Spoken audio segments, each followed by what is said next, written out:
ഏറ്റവും പ്രധാനമേറിയ വ്യക്തി നമ്മുടെ കർത്താവായ യേശുവാണ്. ഹല്ലേലൂയ. അവൻ വന്നതാണ് സകലത്തിനും മാറ്റം വരുത്തിയത്. അവൻ വന്നതാണ് അശുദ്ധാത്മാവുള്ള മനുഷ്യന്റെ ജീവിതത്തിൽ പ്രകാശം വരുത്തിയത്.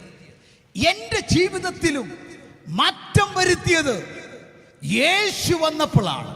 നിങ്ങളുടെ ജീവിതത്തിലും മാറ്റം വരുത്തിയത് യേശു വന്നപ്പോഴാണ്. ഇനി കേൾക്കുന്നവരുടെ ജീവിതത്തിലും മാറ്റം വരുവാൻ ഏക കാരണം ഞങ്ങൾ പ്രസംഗിക്കുന്ന യേശു വരുവൻ മാത്രമാണ്. അവൻ ഗദരദേശത്തെത്തി.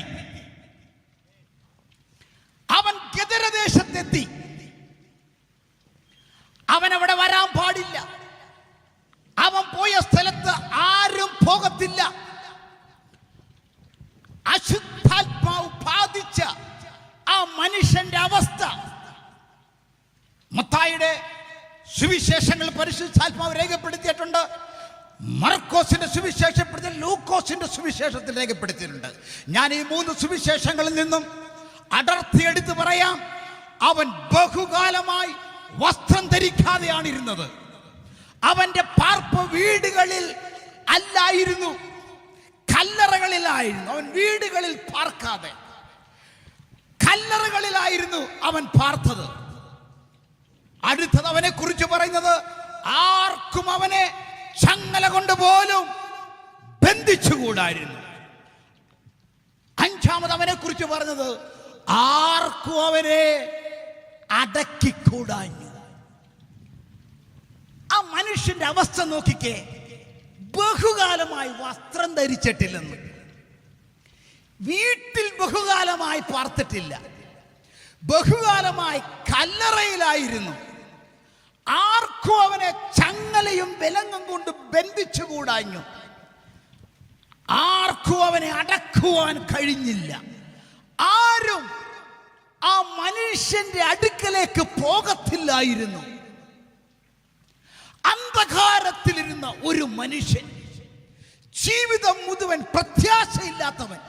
അവന്റെ കുടുംബം നശിച്ചു, അവന്റെ മക്കൾ ബന്ധപ്പെട്ടു പോയി, അവന്റെ ഭാര്യ അവനിൽ നിന്ന് വേർപെട്ടു, അവന്റെ അപ്പൻ വേർപെട്ടു, അവന്റെ അമ്മ വേർപെട്ടു, സഹോദരന്മാർ വേർപെട്ടു, സമൂഹം വേർപെട്ടു, അവന് സമൂഹത്തോടുള്ള കൂട്ടായ്മ വേർപെട്ടു. അവന് സകല ബന്ധങ്ങളും അവന്റെ ജീവിതത്തിൽ വേർപെടുവാനിടയായി. ഒരു പ്രതീക്ഷയില്ലാത്ത ഒരു മനുഷ്യരെയാണ് പരിശുദ്ധാത്മാവ് മർക്കോസിന്റെ സുവിശേഷം 5ാം അധ്യായത്തിൽ വരച്ചു കാണിക്കുന്നത്. ഞങ്ങളെ ദൂരത്തും ചാരത്തുമായി കേൾക്കുന്ന ആരുടെയെങ്കിലും ജീവിതം ഇത്ര പരിതാപകരമല്ലല്ലോ. അങ്ങനെയാണെങ്കിൽ, അങ്ങനെ ഉള്ളവരുണ്ടെങ്കിലും ഒരു സദ്വർത്തമാനം ഈ രാത്രി നിങ്ങളോട് അറിയിക്കുന്നതിൽ ഞങ്ങൾക്ക് സന്തോഷമുണ്ട്. നിങ്ങളുടെ ജീവിതം അവസാനിച്ചിട്ടില്ല, അത് തുടങ്ങാൻ പോകുന്നതേ ഉള്ളൂ. യേശു വന്നിട്ടുണ്ട്, യേശു വന്നിട്ടുണ്ട്. നിന്റെ ജീവിതത്തിലേക്ക് യേശു വരാൻ പോകുകയാണ്. അവൻ വന്നാൽ ഈ സ്ഥിതിക്കെല്ലാം ഭേദം വരാൻ പോകുകയാണ്.